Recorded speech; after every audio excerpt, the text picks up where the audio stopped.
Okay, part 2. But just before I continue, I just want to recap something that happened. I think I read this yesterday. It feels like everything is going wrong for Artemis, doesn't it? That Butler has been, he's been knocked out. Holly has got her magic back. The fairies have got the book, or one of the books they've taken that back. However, he's contemplating all this, and he's decided that actually none of that matters. None of it matters.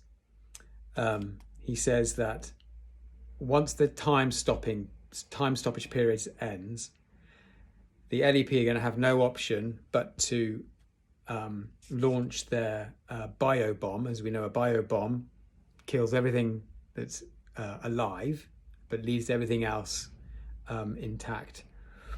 And he says that was when Artemis Fowl would unveil his coup de grace. His coup de grace is the death blow. Coup de grace is a French word, French phrase meaning the death blow. If you imagine, say an animal is suffering and is going to die, you would kill it to put it out of its misery. You would deliver a death blow. That would be the coup de grace. Artemis is talking about he's going to reveal his coup de grace against the fairies. And then he says, of course, the whole thing depended on Commander Root. If Root was as intellectually challenged as he looked, it was quite possible the entire scheme would collapse around his ears. Artemis hoped that someone on the fairy team had the intelligence, the wit, to spot the blunder he'd made during the negotiation session. So he deliberately said this, hoping that the fairies would pick up on it. This idea that I didn't give you permission to come into my house whilst I'm alive. So this is all, again, it's another trap. It's another trap, and the fairies have fallen into it. Right away, Commander Root, your worship. Foley grinned, letting the hoof-eating comment slide for Holly's sake. So we send in the gold, muttered Root, thinking aloud. They send out Holly. We blue rinse the place, biobomb, and stroll in to reclaim the ransom. Simple. So simple it's brilliant, enthused Argon. Quite a coup for our profession, wouldn't you say, Dr. Cumulus? Cumulus's head was spinning with possibilities. Lecture tours, book deals. Even the movie rights alone will be worth a fortune. Let those sociologists stuff this in their collective pipe. Puts the kibosh on the deprivation breeds antisocial behaviour chestnut. This foul character has never gone hungry in his life. There's more than one kind of hunger, noted Argon. True. Hunger to succeed, hunger to dominate, hunger to... Root snapped. Right, get out before I strangle the pair of you. And if I ever hear a word of this repeated on an afternoon talk show, I'll know where it came from. The consultants retreated warily, resolving not to call their agents until they were out of earshot. I don't know if the council will go for this, admitted Root. It's a lot of gold.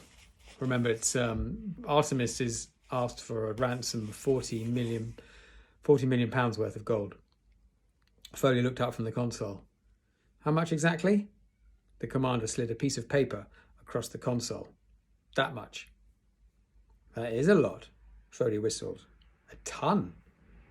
Small unmarked ingots, 24 carat only. Well, at least it's a nice round weight. Oh, very comforting. I'll be sure to mention that to the council. Have you got that line out? Have you got that line yet? The centaur grunted. A negative grunt. Very cheeky, really, grunting at a superior officer. Root didn't have the energy to discipline him, but he made a mental note. When this is over, dock Foley's pay for a few decades. He rubbed his eyes exhaustedly. Time lag was beginning to set in.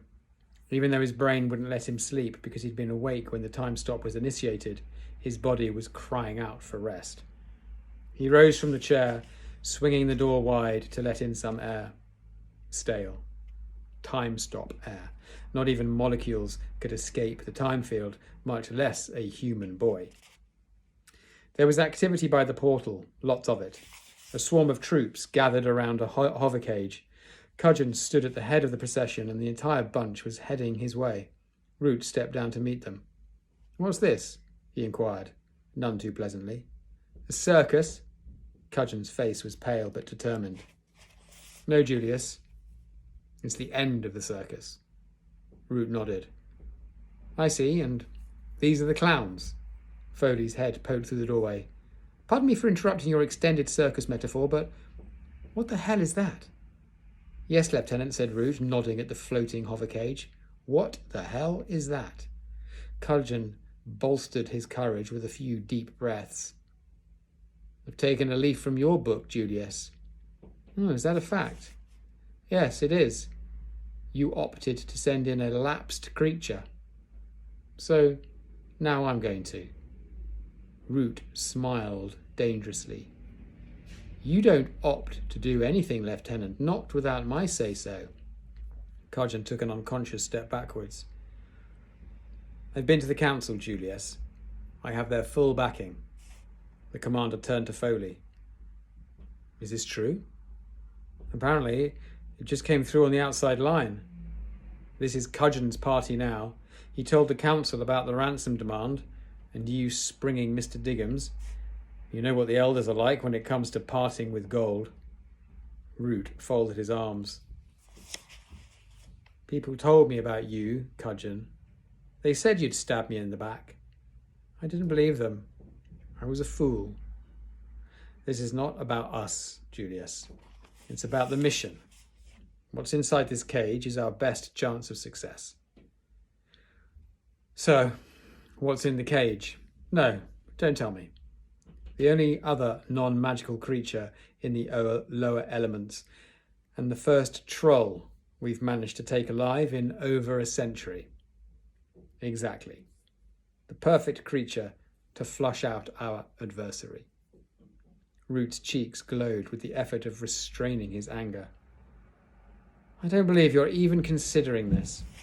Face it, Julius, it's the same basic idea as yours. No, it isn't. Mulch Diggums made his own choices. He knew the risks. Diggums is dead? Root rubbed his eyes again. Yes, I mean, it would seem so. A cave-in. That just proves I'm right. A troll won't be so easily dispatched, meaning killed. It's a dumb animal, for heaven's sake. How can a troll follow instructions? Cudgeon smiled, newborn confidence peeping through his apprehension. What instructions? We just pointed at the house and get out of the way. I guarantee you those humans will be begging us to come in and rescue them. And what about my officer?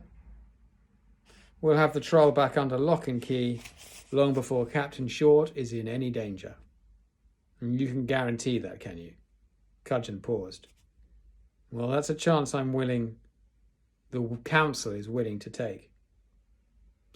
Politics, spat Root. This is all politics to you, Cudgeon. A nice feather in your cap on the way to a council seat. You make me sick. Be that as it may, we are proceeding with this strategy. The council have appointed me acting commander, so if you can put our personal history aside, get the hell out of my way. Root stepped aside. Don't worry, Commander. I don't want anything to do with this butchery. The credit is all yours. Cudgeon put on his best sincere face. Julius, despite what you think, I have only the interests of the people at heart. Yeah, one person in particular, snorted Root. Cudgeon decided to go for the high moral ground. I don't have to stand here listening to this. Every second talking to you is a second wasted. Root looked him straight in the eye. That's about 600 years wasted altogether, eh, friend? Cudgeon didn't answer. What could he say? Ambition had a price, and that price was friendship. Cudgeon turned to his squad. A group of hand-picked sprites, loyal only to him. Get the hover cage over to the avenue. We don't green light until I give the word. He brushed past Root, eyes looking anywhere except at his erstwhile friend. Foley wouldn't let him go without a comment. Hey, Cudgeon. The acting commander couldn't tolerate that tone, not on his first day. You watch your mouth, Foley. No one is indispensable. The centaur chuckled. Very true. That's the thing about politics. You get one shot. Cudgeon was semi-interested in spite of himself. I know if it was me, continued Foley, and I had one chance, just one chance, to book my behind a seat on that council, I certainly wouldn't entrust my future to a troll. And suddenly Cudgeon's newfound confidence evaporated, replaced by a shiny pallor. He wiped his brow, hurrying after the departing hover cage. See you tomorrow, Foley called after him. You'll be taking out my trash. Root laughed. Possibly the first time one of Foley's comments had amused him. Good man, Foley, he grinned. Hit that backstabber where it hurts, right in the ambition. Thanks, Julius.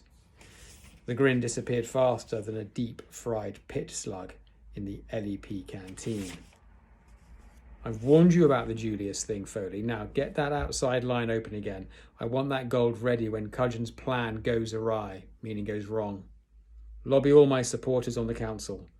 I'm pretty sure Lope's one of mine, and Cahates, possibly Vinyaya. She's always had a thing for me, devilishly attractive as I am. You're joking, of course. I never joke, said Root, and he said it with a straight face.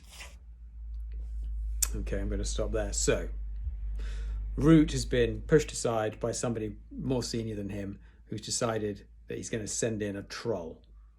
That's the upshot of that last section. We will find out tomorrow what happens. And we know how dangerous the trolls are. All right. We won't find out tomorrow. We'll find out on Monday. Alrighty. I will see you 5 to 9 on Monday. Bye-bye.